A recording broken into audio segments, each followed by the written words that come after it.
talk with you about inevitable success. And I know that phrase is going to land in different ways depending on where you are right now. If you're in a good season, it might sound about right. And if you're in a hard one, it might sound like something that's on a motivational poster right before it gets thrown across the room into the trash. So I want to be very precise about what I mean, because I don't mean what most people mean when they say it. I don't mean that everything works out. I don't mean that all the launches hit, all the clients stay, and all the posts land. I don't mean a life without missteps, without disappointing months, without results in your business that have you staring at your laptop asking, what am I even doing? I mean something way more useful than that. When you build self-trust as an operating system, when the cycle I'm going to walk us through today becomes the way you actually move through your business, success becomes inevitable. Not because you stop failing, but because failure stops being able to stop you. Every result feeds the cycle. Every misstep generates data. Every disappointment becomes raw material. And the person who moves through that process over and over, that person cannot be permanently derailed. The math just changes. Let's get into it. The cycle is built on what I call the momentum loop. 3 steps repeated, not once, not in a 30-day challenge, as a permanent way of operating. Step 1 is to decide. Step 2 is do. And step 3 is have your own back. It sounds simple. It is not easy. The reason it's not easy is that most people are running a different version, one that has extra steps inserted between 2 and 3 that shouldn't be there at all. The version most people are running looks like this. Decide, question the decision and yourself, take some action, make the results mean something about you and your capability, evaluate whether you deserve to trust yourself and reach for this goal, and then either feel temporarily vindicated or begin the cycle of doubt all over again. Let me walk you through what each step actually means, because each one is more specific than it sounds. Decide does not mean make a plan. It does not mean choose a goal or map out a launch or commit to a content calendar. Decide means make the prior firm commitment, the one underneath the plan. It means I'm choosing to trust myself through this before I know what the exact path looks like, before I see the final numbers.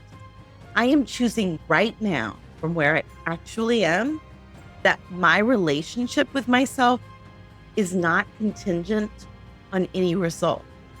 And here's what I want to be clear about, because this is not a retreat from ambition, and I don't want it to land that way.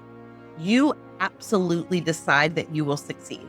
You hold the vision firmly. The business you are building, the clients you are serving, the impact you are creating, the life you are claiming. That destination is decided. It is non-negotiable. You do not hold it lightly. What you hold lightly is the how, the specific path, the exact steps, the results they create, the particular posts, the specific launches, conversion rate, the months that come in under target. Those are data points on the path to a decided destination, not verdicts on whether the destination is available to you or not. Hold the ultimate result firmly. Hold yourself firmly. Hold the how with open hand. This is what makes the prior commitment structural rather than motivation. It is not a pep talk you give yourself before the hard thing. It is the operating condition under which all the hard things happen. The micro results, the ones that would otherwise send you back to the beginning, back to doubting, back to relitigating what you've already decided. Or they arrive as information rather than interruption. Because the decision they would need to interrupt has already been made at a level they cannot touch. When this step is skipped, when you go straight to the plan without the prior commitment, you can still execute.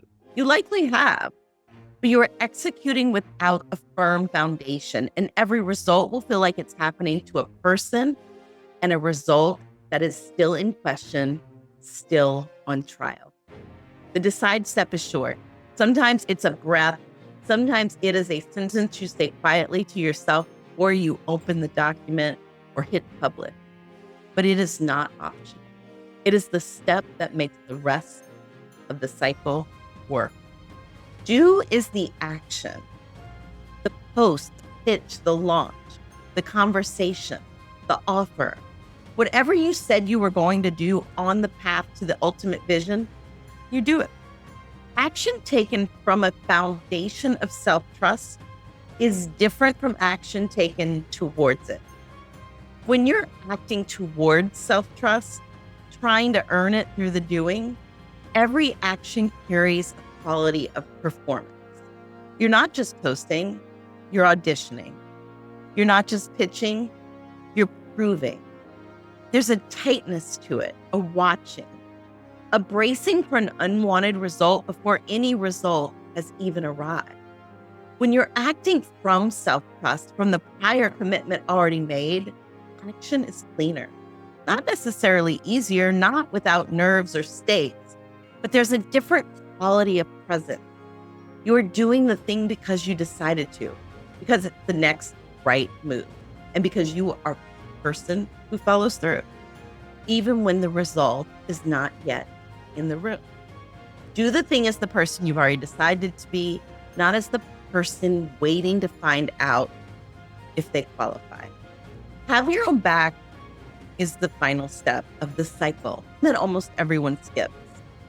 And it is the step that the entire cycle depends on, because done correctly, it's what makes the quality of the next cycle better. It informs the next best decision. So after the do, most people either move immediately to the next action without pausing at all, or they evaluate the result as a verdict, as either proof for or against themselves and their vision. Drama instead of data. Having your own back is neither of those. It's something specific and strategic, and it applies to every result.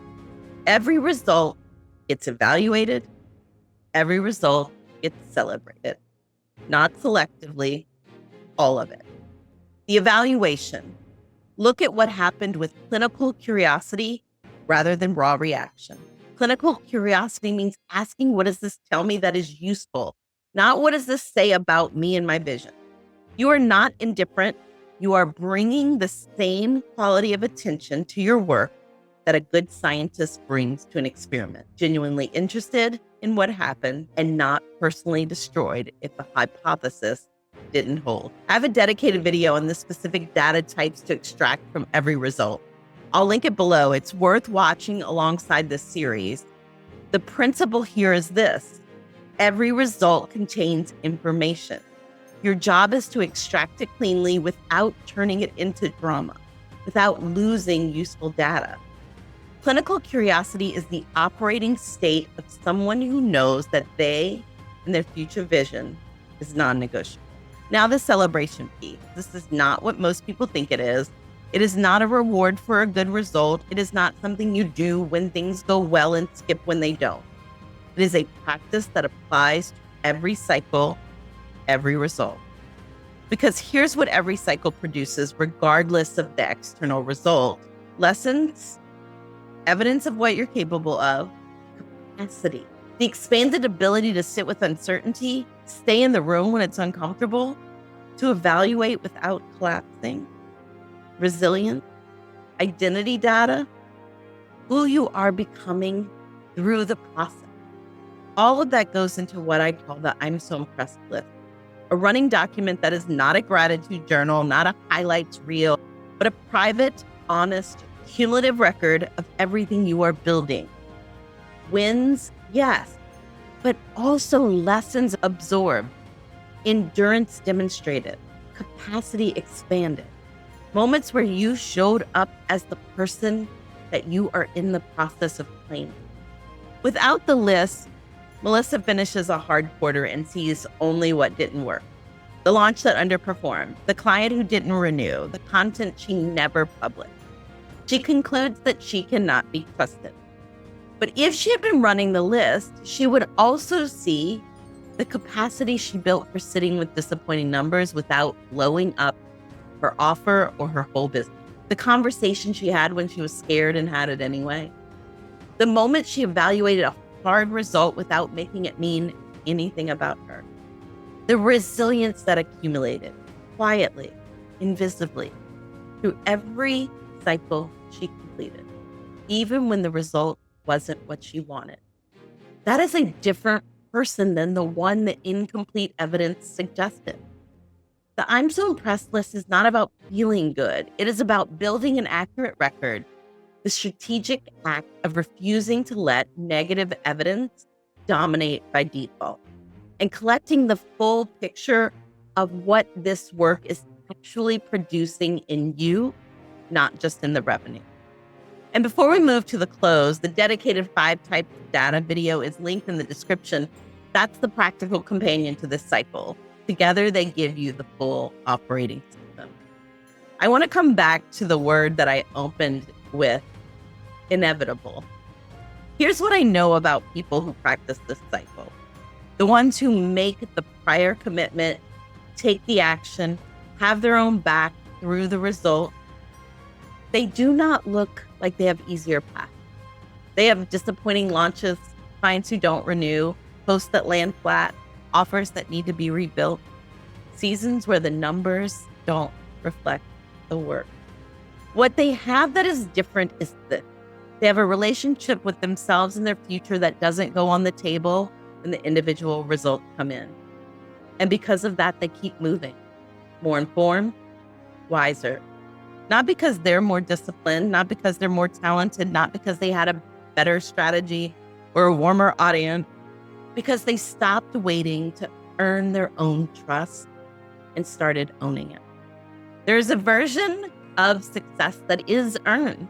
You work for it, prove yourself worthy of it, accumulate enough evidence until someone, hopefully you, finally grants it. That version is real.